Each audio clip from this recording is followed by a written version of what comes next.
ভিডিওতে আমরা অষ্টম শ্রেণী দ্বিতীয় পর্যায়ক্রমিক মূল্যায়নের ইতিহাসের 6 নম্বর স্কুলের প্রশ্ন উত্তরগুলো আলোচনা করব। একের আয়তে বলেছে ভারতীয় শিল্পের অবলুপ্তির প্রক্রিয়াকে এক কথায় কি বলা হয়? অবশিল্পায়ন। 2 সত্যশোধক সমাজকে প্রতিষ্ঠা করেন জ্যোতিরাও ফুলে।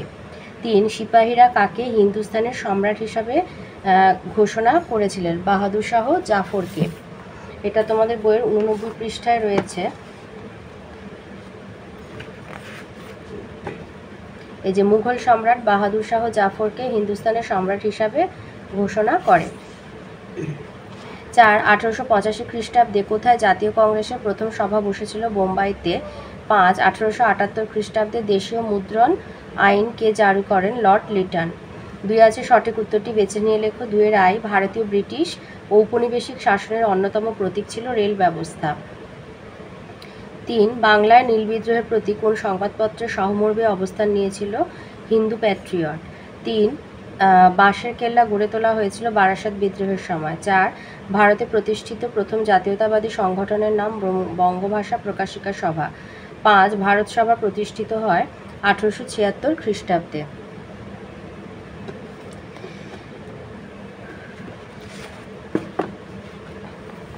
তিনের আয়তে বলেছে কার আমলে কত খ্রিস্টাব্দে রেলপথ নির্মাণের প্রকল্প শুরু হয়? ডালহৌসির আমলে 1853 খ্রিস্টাব্দে রেলপথ নির্মাণের প্রকল্প শুরু হয়। 2 নীল বিদ্রোহে দুজন নেতার নাম বিষ্ণুচরণ বিশ্বাস আর দিগম্বর বিশ্বাস। 3 অর্থনৈতিক জাতীয়তাবাদের প্রসারে গুরুত্বপূর্ণ ভূমিকা নিয়েছিলেন দুজন ব্যক্তি, দাদাভাই নওরোজি, রমেশচন্দ্র দত্ত। 2 এর আয়তে আছে সূর্যাস্ত আইন সম্পর্কে লেখো। এটা তোমাদের বইয়ের 55 পাতায় রয়েছে। জমিদারদের পক্ষেও চিরস্থায়ী বন্দোবস্তের একটা সমস্যার দিক ছিল। আপাতভাবে জমির অধিকার জমিদারের দখলে থাকলেও বাস্তবে সমস্ত জমির চূড়ান্ত মালিকানা কোম্পানির হাতেই ছিল। নির্দিষ্ট একটা তারিখের মধ্যে প্রাপ্য রাজস্ব কোম্পানিকে জমা দিতে হতো। এই ব্যবস্থা সূর্যাস্ত আইন নামে পরিচিত ছিল। নির্দিষ্ট তারিখে সূর্য ডোবার আগেই প্রাপ্য রাজস্ব কোম্পানিকে জমা দিতে না পারলে জমিদারের সম্পত্তি বিক্রি করার অধিকার কোম্পানির ছিল। 2 আছে মাদ্রাজে বীরেশলিঙ্গম পান্তুলু সমাজ সংস্কার আন্দোলন সম্পর্কে লেখো। এটা তোমাদের বইয়ের 81 পৃষ্ঠায় রয়েছে। মাদ্রাজ প্রেসিডেন্সিতে বীরেশলিঙ্গম পান্তুলুর নেতৃত্বে বিধবা বিবাহ আন্দোলন শুরু হয়। পান্তুলু বাংলার ব্রাহ্ম আন্দোলনের দ্বারা প্রভাবিত ছিলেন। মূর্তি পুজো, অস্পৃশ্যতা, জাতিভেদ ও বাল্যবিবাহ প্রভৃতির বিরোধিতা করেছিলেন বীরেশলিঙ্গম। পাশাপাশি নারী শিক্ষার বিধবা বিবাহের পক্ষেও সাবাল করেন পান্তুলু। তিনি দক্ষিণ ভারতে প্রার্থনা সমাজের সংস্কার আন্দোলনকে ছড়িয়ে দিয়েছিলেন। মাদ্রাজে শিক্ষিত নাগরিকদের অনেকেই ওই আন্দোলনের সপক্ষে দাঁড়িয়েছিলেন, কিন্তু সেসব সত্ত্বেও সামান্য কয়েকটা বিধবা বিবাহ বাস্তবায়িত হয়েছিল। 3 নম্বর আছে টিকা লেখো। ইলবার্ট বিল বিতর্ক। এটা আছে তোমাদের বইয়ের 98 পৃষ্ঠায়।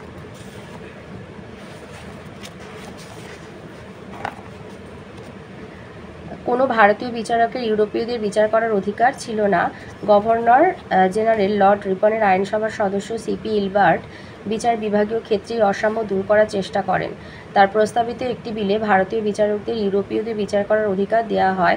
এই বিলের প্রতিবাদে ইউরোপীয়রা সংগঠিতভাবে বিদ্রোহ ঘোষণা করে। শ্বেতাঙ্গদের এই আন্দোলনের ফলে ওই বিল প্রত্যাহার করা হয়। বিল প্রত্যাহার হলে ভারত সভার উদ্যোগে ভারতীয়রা আন্দোলন শুরু করেন। উভয় পক্ষের আন্দোলন ও পাল্টা আন্দোলন ইলবার্ট বিল বিতর্ক নামে পরিচিত। ভারত সভার আন্দোলনের জেরে ভারতীয় বিচারকরা শর্ত সাপেক্ষে ইউরোপীয় বিচারকদের বিচার করার অধিকার পায়। 5 এর আয়তে দিয়েছে ঔপনিবেশিক শাসনের অধীনে কিভাবে ভারতীয় সম্পদের বহির্গমন ঘটেছিল তা সে সম্পর্কে আলোচনা করো। এটা আছে বইয়ের 71 পাতায়। ঔপনিবেশিক শাসনের অধীনে ভারতীয় অর্থনীতির চরিত্রের প্রসঙ্গটি মূলত 3টি বিষয়কে ঘিরে বিতর্ক তৈরি করেছিল, যেগুলি হলো সম্পদ নির্গমন, অবশিল্পায়ন এবং দেশীয় জনগণের দারিদ্র্য। এই 3টি বিষয়কে ঘিরে দেশীয় বুদ্ধিজীবীদের তরফে ঔপনিবেশিক সরকারের সমালোচনা করা হয়। বলা হতে থাকে পলাশী যুদ্ধের পরবর্তী পর্যায়ে ব্রিটিশ কোম্পানি ভারতের সম্পদকে ব্রিটেনের স্বার্থে ব্যবহার ও ব্রিটেনে স্থানান্তরিত করে চলেছে। পাশাপাশি অসম শিল্প বাণিজ্য ও শুল্কনীতি ভারতের শিল্প আর কারিগরি ব্যবস্থাকে ধ্বংস করে ফেলে। অতএব এই দুইয়ের ফলে অবশ্যম্ভাবী হয়ে পড়ে দারিদ্র্য আর দুর্ভিক্ষ। বলা বাহুল্য এই বক্তব্যগুলিকে যুক্তি ও তথ্য পরিসংখ্যান দিয়ে হাজির করা হয়েছিল। উপনিবেশ হিসেবে ভারতের সম্পদকে ব্রিটেনে নানাভাবে স্থানান্তরিত করা হতো। তার প্রতিদানে অবশ্য ভারতে অর্থনৈতিক উন্নয়ন হতো না। এইভাবে দেশের সম্পদ বিদেশে চলে যাওয়াকে সম্পদের বহির্গমন বলে উল্লেখ করা হতো। সম্পদের এই বহির্গমন ভারতে ব্রিটিশ শাসনের একটি লক্ষণীয় বৈশিষ্ট্য। বস্তুত সুলতানি আর মুঘল আমলেও দেশের জনগণের থেকে রাজস্ব আদায় করে শাসন ব্যয় চালানো হতো, কিন্তু তার ফলে দেশীয় কৃষি ও বাণিজ্য ভেঙে পড়েনি বা বন্ধ হয়ে যায়নি। এর অন্যতম কারণ সুলতানি ও মুঘল শাসকেরা ভারতীয় উপমহাদেশেই স্থায়ীভাবে থাকতেন, অন্য কোনো দেশের প্রতি তাদের আনুগত্য ছিল না।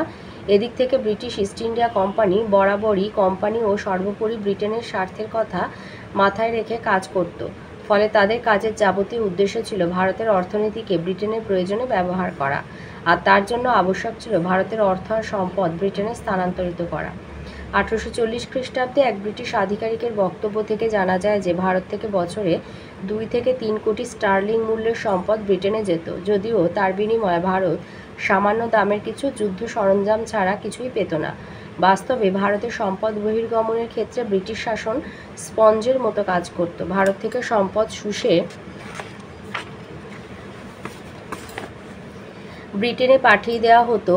ঊনবিংশ শতকের দ্বিতীয়ার্ধেও সম্পদ নির্গমন চলেছিল। বস্তুত ওই শতক শেষ হওয়ার সময়ে ভারতীয় জাতীয় আয়ের 6% এবং জাতীয় সঞ্চয়ের 1/3 সম্পদ নির্গত হয়ে যেত। হিসাবে দেখা গেছে ওই কালপর্বে ব্রিটেনের জাতীয় আয়ের 2% ছিল ভারত থেকে নির্গত সম্পদ। 2 নম্বরে আছে টিকালেখ সাঁওতাল বিদ্রোহ। এটা তোমাদের বইয়ে 84 পৃষ্ঠায় রয়েছে।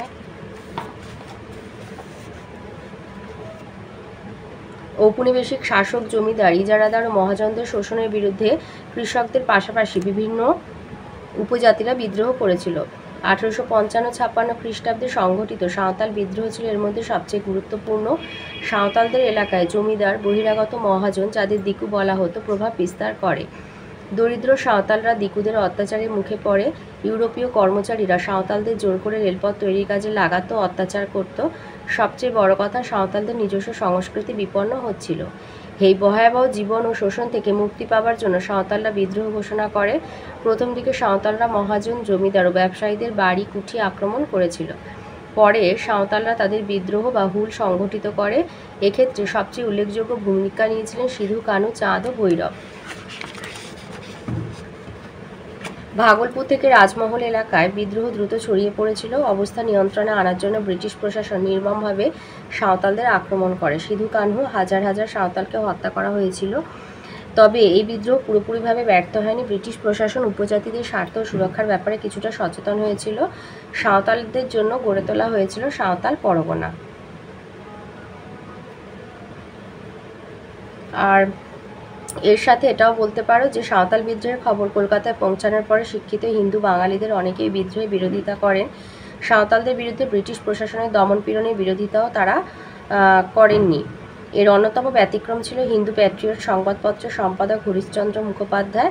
তিনি বুঝতে পেরেছিলেন যে অর্থনৈতিক শোষণই সাঁওতালদের বিদ্রোহ করতে বাধ্য করেছিল।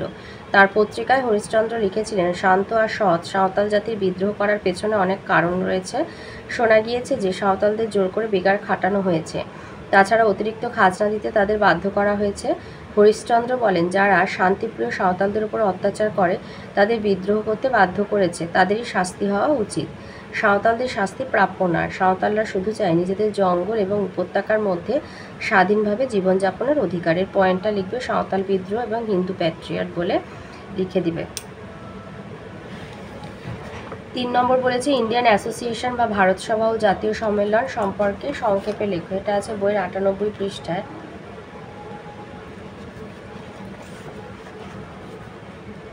জাতীয় কংগ্রেস প্রতিষ্ঠার আগে জাতীয়তাবাদী সংগঠনের মধ্যে কলকাতার ইন্ডিয়ান অ্যাসোসিয়েশন বা ভারত সভা অন্যতম গুরুত্বপূর্ণ সংগঠন। ব্রিটিশ ইন্ডিয়ান অ্যাসোসিয়েশনের পদক্ষেপগুলি বড় বেশি রকম জমিদার ঘেঁষা ছিল। অন্যদিকে কম বয়সী সদস্য অনেকেই কেবল জমিদারদের পক্ষ ছেড়ে বৃহত্তর আন্দোলন তৈরি করতে উৎসাহী ছিলেন। তার ফলে সুরেন্দ্রনাথ বন্দ্যোপাধ্যায়ের নেতৃত্বে তরুণেরা সংগঠিত হন। সুরেন্দ্রনাথের সঙ্গে ব্রিটিশ সরকারের নানা বিষয়ে সংঘাত তৈরি হয়েছিল।